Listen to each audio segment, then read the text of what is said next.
안녕하세요. 김익현 변호사입니다. 제 경력 올려드릴게요. 궁금하시면 정지시키고 보세요. 오늘 감사원장과 검사 세 분에 대한 탄핵 소추가 헌법재판소에서 기각되었어요. 만장일치로 기각되긴 했지만 감사원장에 대해서는 별개 의견이 있었다고 해요. 이머선, 정계선, 정쟁미 재판관인 것으로 기억하는데 제가 나이가 드니까 성함이 좀 가물가물해요. 그런데 이번에는 특이하게 문행배 대행께서 빠져 있으시네요. 요즘 하도 비판을 받으시니 한 번쯤은 보수 쪽으로 보이시려고 했나 라는 생각이 들기도 해요. 그런데 별개 의견은 감사원장에게 법률 위반 사실이 있기는 하나 탄핵을 할 정도로 중대한 위반이 아니라는 취지인 것으로 들었고요. 나머지 분들은 법률 위반이 없었다는 취지로 판시하셨을 것 같아요. 이에 대한 이준석 의원의 비판 설명드릴게요. 제가 살다 이준석 의원의 발언을 인용하기도 하네요. 마음에 안 드는 사람에게도 배울 것은 배워야 하지요. 이준석 의원은 소추 사유가 모호하다고 헌법재판관들에게 직접 지적받을 정도로 검사 탄핵하는 누더기였다라며 저와 개혁신당은 처음부터 이런 점을 지적해왔다라고 거들었고요. 이 의원은 민주당은 법조인 출신 의원이 많은 만큼 이번 탄핵 기각을 예상했을 것이라고 주장하면서 이재명 대표와 민주당이 대장동, 백현동 특혜 의혹을 비롯해 전당대회 돈봉투 사건 등 해당 수사, 검사를 정치적으로 보복하기 위해 탄핵이라는 헌법적 수단을 장난감처럼 사유화했다고 볼 수밖에 없다. 라며 민주당이 정말 탄핵 기각을 몰랐다면 무능이고 알았다면 대통령과 함께 나라를 어지럽힌 공범이라고 직격했어요. 다 동의를 하는데 대통령과 함께 나라를 어지럽혔다라는 부분은 저는 동의하기가 어렵고요. 즉 이준석 님과 함께 나라를 더럽혔다로 조금 수정하고 싶긴 해요.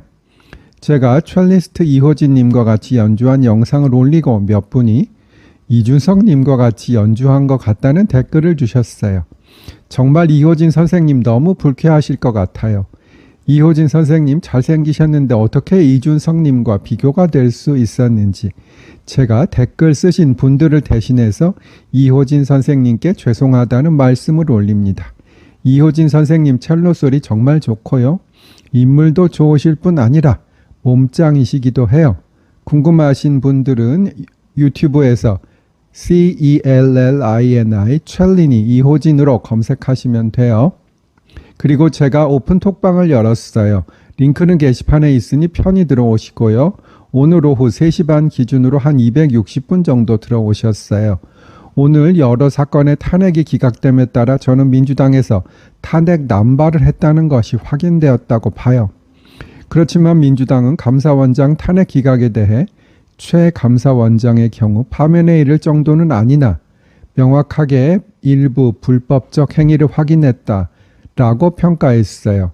그리고 제가 바라는 것은 헌법재판소가 윤 대통령 사건과 마은혁 사건처럼 다른 사건도 제발 좀 신속하게 해주셨으면 하는 것입니다. 왜 선택적 신속성을 그리 좋아하는 것인지.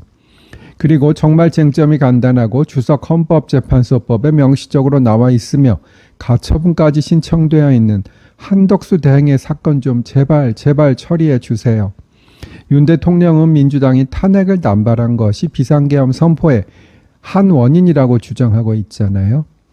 그렇다면 그 부분에 대한 판단을 하려면 기존의 탄핵에 대해서 판단을 하고 그것을 참고하여 윤 대통령에 대한 탄핵 인용 여부를 판단하는 것도 논리적으로 적절한 것으로 보이기도 해요. 물론 헌재에서 그렇게 해주시지 않겠지요. 오늘은 늦게 진행하기로 마음먹은 사건을 좀 신속히 처리해 주시지 않으면 폭풍을 맞으실 수도 있다는 의미에서 헌법재판소에 계신 분들께 베토벤의 템페스트, 즉 폭풍, 사막장을 들려드립니다. 저는 현재 상징적인 의미의 폭풍이 몰아칠 수 있다는 것이니 물리적인 폭동을 선동한 것이 절대 아니에요. 저 내란 선동으로 고발하지 마세요. 이것은 제가 디지털 피아노로 천천히 쳐서 한 1.7배속 정도로 빨리 돌린 것입니다. 제가 절대로 이런 속도로 이렇게 깔끔하게 치지는 못하고요. 그런데 정말로 강약 표현 등은 잘 되어 있어서 이 곡은 인류 피아니스트 못지 않다고 강변해 봅니다. 그리고 영상의 사진은 제가 중3 때인 것 같습니다. 어릴 때는 지금처럼 못생기지 않고 그냥 봐줄만은 했던 것 같기도 하네요. 즐겁게 들어주세요. 감사드립니다.